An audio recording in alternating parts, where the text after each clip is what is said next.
redzonesports.bet, the British home of American sports.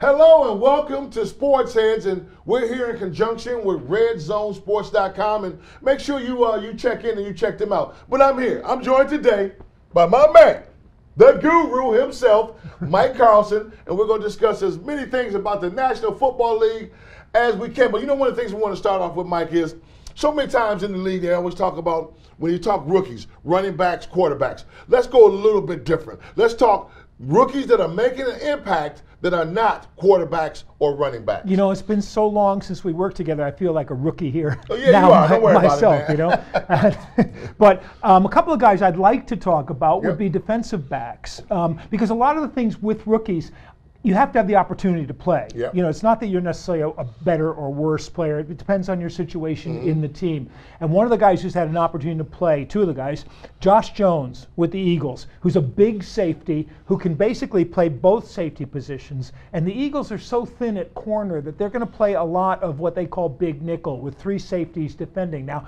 the problem is he's not probably a man-to-man defender against any of the wide receivers, even in the slot, but he's a Cam Chancellor type player at that safety. I think he's going to see a lot of time. I think he's going to be really good. He'll make some mistakes. Most rookies do.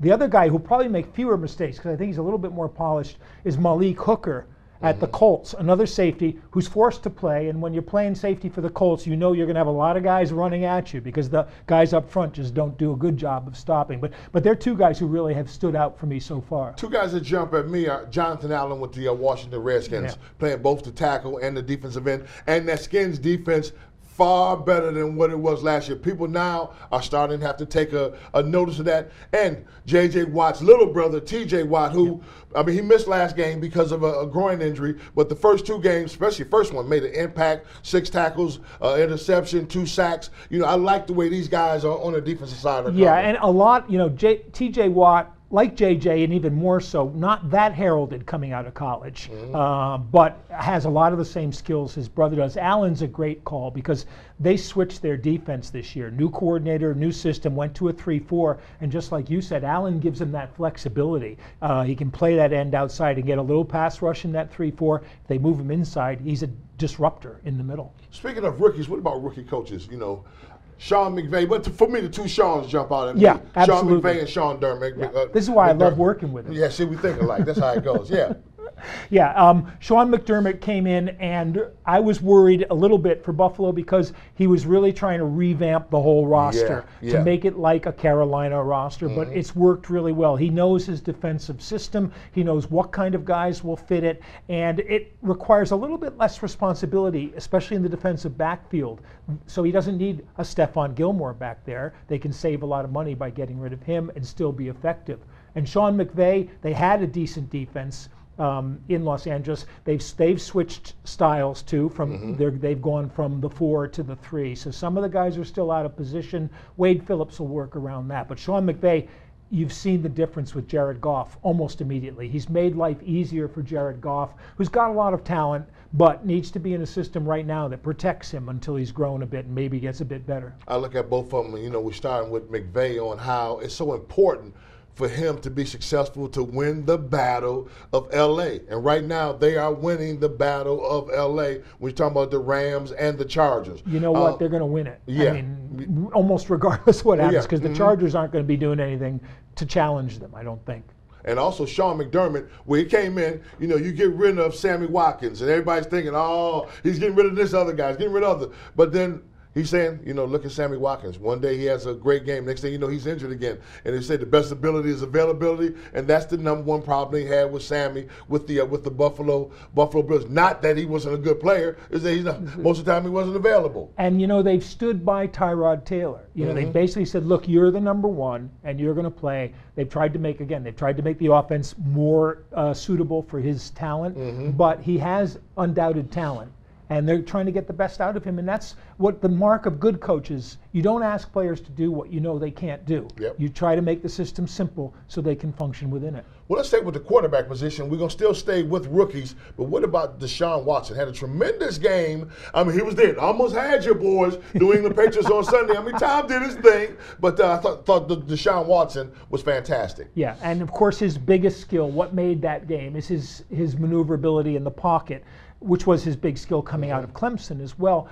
What he does is what Russell Wilson does, and to a lesser extent Dak Prescott, Fran Tarkenton could do it. Yep. Lots of guys can scramble, but not everybody can scramble and see downfield at the same time. And if you watch Deshaun Watson, he's keeping his eyes downfield. That means he can see when a receiver comes open and get rid of the ball, which he has to do because his weakness is basically he doesn't have a real zippy arm. It can be accurate enough. He made one really great throw for a touchdown between two defenders deep, but when he's scrambling, he doesn't need to have the big arm if he can release it as soon as he sees that someone's going to be coming open, and that's what he did against New England.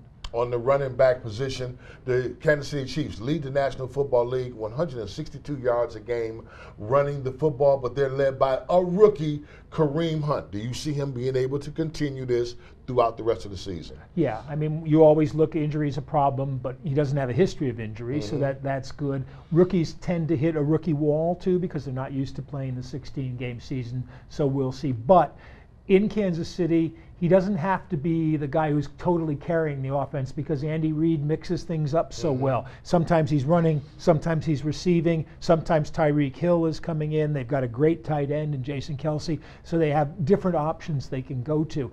I expected he would be good. I knew he was a good fit for Andy Reid. Nobody expected, 3 weeks in a row touchdowns more than 50 yards. I mean, that kind of explosive play, I don't know how long that can continue. Who do you think? Let's stay with the running backs for a second.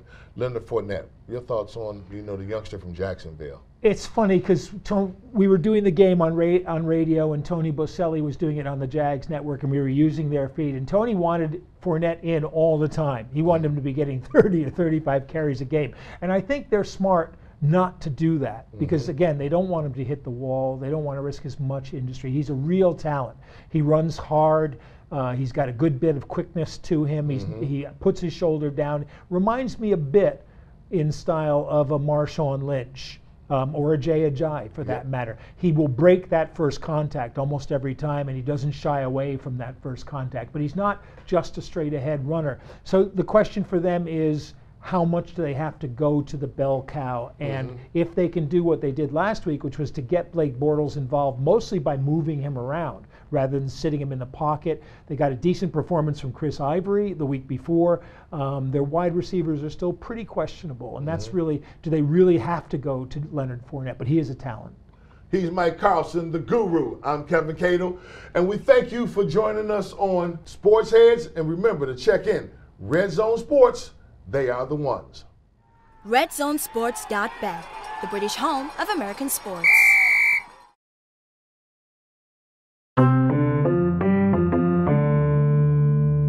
Hey, thanks for watching Sportsheads. Don't forget, you can subscribe to us on YouTube, but you can also hit us on Twitter, Instagram. We would love to hear from you. We're trying to take the program from next level to next level to next level.